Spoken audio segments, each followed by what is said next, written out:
जय हिंद, नमस्कार, वंदे मातरम। मैं गोस्वामी अरुण गिरी और आप देख रहे हैं भारत केसरी न्यूज। इस वक्त की बड़ी खबर आपको बता रहे हैं कि नीतीश कुमार ने मुख्यमंत्री पद का शपथ ग्रहण कर लिया है और बिहार के राज्यपाल राजेंद्र विक ने उनको नौवीं बार मुख्यमंत्री पद का शपथ दिलाया। और यह बिहार की राजनीति में एक बहुत बड़ा उथल पुथल माना जा रहा है और 2024 की लोकसभा चुनाव को लेकर के यह बड़ी बात सामने आई है। आप समझ सकते हैं कि किस तरह से नीतीश कुमार का राजद से गठबंधन तोड़ना और फिर भारतीय जनता पार्टी से समर्थन लेकर के पुनः एक बार सरकार बनाना और 9वीं बार लगातार मुख्यमंत्री पद का शपथ ग्रहण लेना, यह कहीं न कहीं लोकसभा चुनाव को लेकर के बहुत बड़ी अपडेट है। आप समझ सकते हैं कि कांग्रेस के मंसूबे पर पानी फेरते हुए नीतीश कुमार ने किस तरह से आज उन्होंने इंडिया गठबंधन, जो महागठबंधन किया गया था ममता बनर्जी के अगुवाई में, उस अगुवाई को दरकिनार करते हुए आज नीतीश कुमार ने सुबह जाकर के बिहार के राज्यपाल से मिलकर के उन्होंने इस्तीफा दिया और इस्तीफा देने के बाद आज शाम को ही उन्होंने पुनः एक बार एनडीए की सरकार यानी कि भारतीय जनता पार्टी से गठबंधन करके उन्होंने आज पुनः एक बार सरकार बनाया और 9वीं बार मुख्यमंत्री पद की शपथ ग्रहण लिए। और इतना ही नहीं दोस्तों, मैं आपको बता दूं कि बिहार में तेजस्वी यादव ने बड़ा बयान दिया है, कहा है कि कुछ भी हो जाए, मेरे पिता लालू प्रसाद यादव की जब बीजेपी से नहीं बनी तो मेरा कैसे बनेगा। मैं भारतीय जनता पार्टी के समर्थन में नहीं रहूंगा और मैं उनके विरोध में चुनाव लड़ूंगा और उनके विरोध में रहूंगा। मैं कभी भी भारतीय जनता पार्टी से सट नहीं सकता। इस को लेकर के बड़ी उथल पुथल राजनीति में चल रही है। और इतना ही नहीं, आपको बता दें कि इस शपथ ग्रहण समारोह में भारतीय जनता पार्टी के अध्यक्ष जेपी नड्डा मौजूद रहे और चिराग पासवान भी वहां पर मौजूद रहे।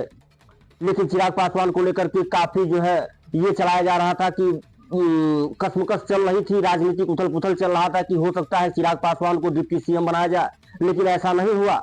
वहां पर बीजेपी ने अपने कद्दावर नेता सम्राट चौधरी को उप मुख्यमंत्री बनाया और विजय सिन्हा को उप मुख्यमंत्री बनाया। इतना ही नहीं, विधायक दल के नेता भारतीय जनता पार्टी के नेता सम्राट चौधरी को विधायक दल का नेता बनाया गया और उप नेता विजय सिन्हा को बनाया गया। और अगर बात करें सम्राट चौधरी की, तो सम्राट चौधरी पे हम थोड़ा सा आप लोगों को जानकारी देंगे कि सम्राट चौधरी एक ऐसे नेता थे जो भारतीय जनता पार्टी से टिकट पाने के लिए बहुत प्रयास करते थे, लेकिन उनको टिकट नहीं मिलता था। लेकिन आज वह अपने दम पे भारतीय जनता पार्टी के संगठन में अध्यक्ष हैं बिहार के, और आज ऐसा मौका आया कि उनको बिहार का डिप्टी सीएम बनाया गया है। अगर सम्राट चौधरी के पिता शकुनी चौधरी भी वहां से विधायक थे और बिहार में कई बार जो है मंत्री बने और लालू प्रसाद यादव के बहुत करीबी नेता माने जाते थे। जब आज के 25 साल पहले जब लालू यादव की सरकार थी तो सम्राट चौधरी ने एक बार अपने पिताजी से कहा था कि मुझे मंत्री बनना है, और इस बात को लेकर के जब शकुनी चौधरी यानी उनके पिताजी ने जब लालू प्रसाद यादव से बात ये कही तो लालू प्रसाद यादव ने बिना कुछ सोचे समझे इनको मंत्री बनाया। लेकिन वह मंत्री पद ज्यादा दिन नहीं चला क्योंकि इनकी कम उम्र थी, इसलिए इनको इस्तीफा देना पड़ा। लेकिन अगर कहा जाए, देखा जाए तो इनके राजनीतिक पाठशाला की जो बात की जाए तो वह लालू प्रसाद यादव से ही इन्होंने राजनीति को सीखा और राजनीति में जो है कदम रखा, क्योंकि उनके ही सरकार में इनको मंत्री बनाया गया था। बाद में इनका कैरियर चलता गया और आज ये डिप्टी सीएम बन गए हैं। आप समझ सकते हैं कि नीतीश कुमार का सरकार बनाना, मुख्यमंत्री पद का शपथ ग्रहण लेना, भारतीय जनता पार्टी से गठबंधन करना, ये कहीं न कहीं लोकसभा चुनाव को लेकर के कुछ इशारा कर रही है। क्योंकि बिहार में छोटे छोटे दल, बहुत से छोटे छोटे दल लगे हुए थे कि उनको ये अभिलाषा था कि हम बनेंगे, लेकिन सबको बीजेपी ने दरकिनार कर दिया और एक बार पुनः नीतीश कुमार को मुख्यमंत्री बना करके और अपने नेताओं को, अपने कद्दावर नेताओं को, विजय सिन्हा और सम्राट चौधरी को उप मुख्यमंत्री सीट देने का कार्य किया।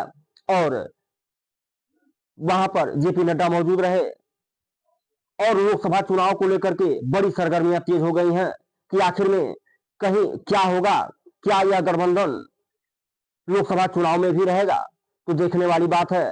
और ग्राफ ये भी समझ में आ रहा है कि कहीं ना कहीं नीतीश कुमार को लोग दल बदलू नेता भी कह रहे हैं। जिस तरह से उन्होंने 18 महीने में दूसरी बार दल बदल किया, एक बार राजद के साथ सरकार बनाए, जिस राजद का वो खुलकर विरोध करते थे उसी राजद के साथ उन्होंने सरकार बनाई, और आज 18 महीने बाद उन्होंने उसी राजद से नाता तोड़ करके आज फिर भारतीय जनता पार्टी के पास पहुंचे, भारतीय जनता पार्टी के दरवाजे को खड़काए और फिर एक बार पुनः एनडीए की सरकार बनी। ये कहीं ना कहीं बहुत बड़ी भूमिका नजर आ रही है लोकसभा चुनाव को लेकर के। तो दोस्तों, अगर आपने हमारे चैनल को सब्सक्राइब नहीं किया है तो चैनल को सब्सक्राइब करें, लाइक एवं कमेंट जरूर करें। जय हिंद, जय भारत।